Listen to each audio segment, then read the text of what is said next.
In the red-hot climate of post-World War I America, suspicion and fear were rampant. Then, in 1920, two Italian immigrants, Nicola Sacco and Bartolomeo Vanzetti, were arrested for murder and armed robbery.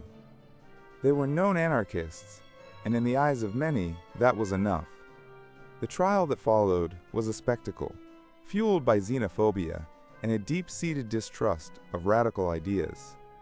Despite a lack of concrete evidence and widespread protests from around the globe, both men were convicted. Their execution years later ignited a firestorm of controversy, becoming a potent symbol of injustice and a stark reminder of how prejudice can warp the pursuit of truth. The Sacco-Vanzetti case remains a haunting chapter, forever etched into the American conscience.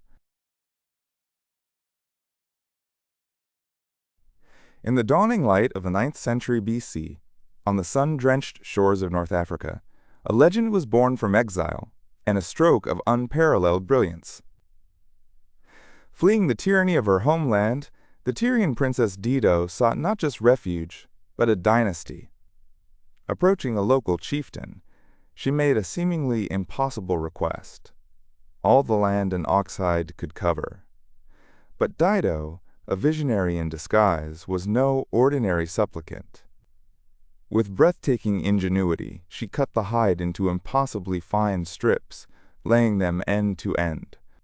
These slender threads, woven with ambition, encircled an entire, vast hill, the formidable Byrsa.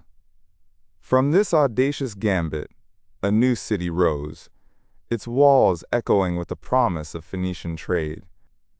Carthage, born of cunning and courage, would soon forge an empire and become a formidable rival to the might of Rome itself. Imagine a sound, a persistent, low-frequency hum that begins to plague a small town. In the early 1990s, the residents of Taos, New Mexico, found themselves grappling with this inexplicable phenomenon. It wasn't a sound everyone could hear, only a select few were tormented by its presence. For those who could perceive it, the hum brought not just unease, but debilitating headaches and nausea, disrupting their lives in ways they couldn't understand.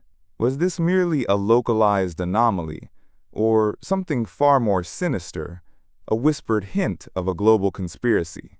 Scientists descended, investigations were launched, but the source remained elusive, lost in the very air it occupied. The Taos Hum, a mystery that still echoes, a testament to the unexplained secrets that can lie hidden even in our own backyards. Imagine a world where whispers of faith were met with the chilling threat of imperial persecution.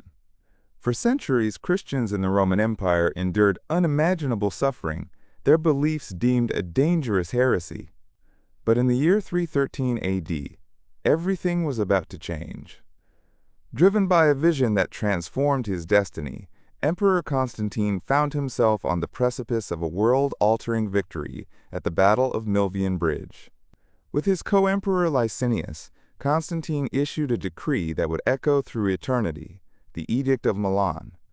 This wasn't just a policy change, it was a declaration of religious toleration, granting freedom for all faiths. The brutal chapter of Christian persecution was over. Churches, once hidden in secret, now flourished openly, laying the very foundation for the magnificent empire of Byzantium and forever altering the course of human history. Imagine a river swollen with relentless spring rains, a titan awakened. In 1927, the mighty Mississippi unleashed its fury, transforming from a life-giving artery into a monstrous force of destruction. For weeks, it swelled, pushing against levees that had stood for decades. Then, with a terrifying roar, they broke. Across Arkansas, Mississippi, and Louisiana, a vast inland sea surged, swallowing towns whole, displacing over 500,000 people, the largest mass migration in American history before the Great Depression. Homes were swept away, livelihoods vanished, and the rich Delta land was plunged into an unprecedented crisis. This cataclysmic event forced a national reckoning, forever altering flood control policies and highlighting the profound vulnerability of a nation shaped by its waterways. Imagine, buried for nearly 2 millennia, a hidden world waiting to speak. In 1973, at the windswept Roman fort of Vindolanda in Britain, archaeologists uncovered something astonishing. Within the waterlogged layers of peat and clay lay not gold or weapons, but wafer-thin wooden tablets. Covered in ancient Roman handwriting, these were no grand pronouncements, but the mundane and the personal. Letters, invoices, even birthday invitations.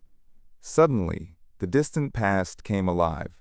We heard the direct voices of soldiers and their families, their hopes, their requests. One message, startlingly familiar, simply pleads, "Please send more beer."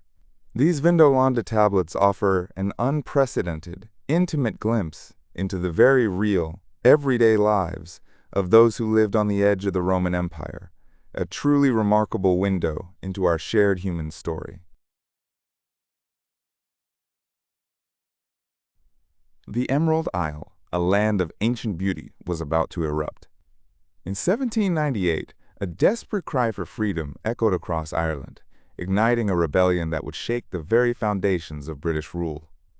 Inspired by the revolutionary fervor of France and America, the United Irishmen, a group of radicals seeking an end to English oppression and religious discrimination, rose up. What began as a hopeful spark quickly turned into a raging inferno. Thousands took to the hills, clashing with seasoned British troops in brutal, bloody encounters.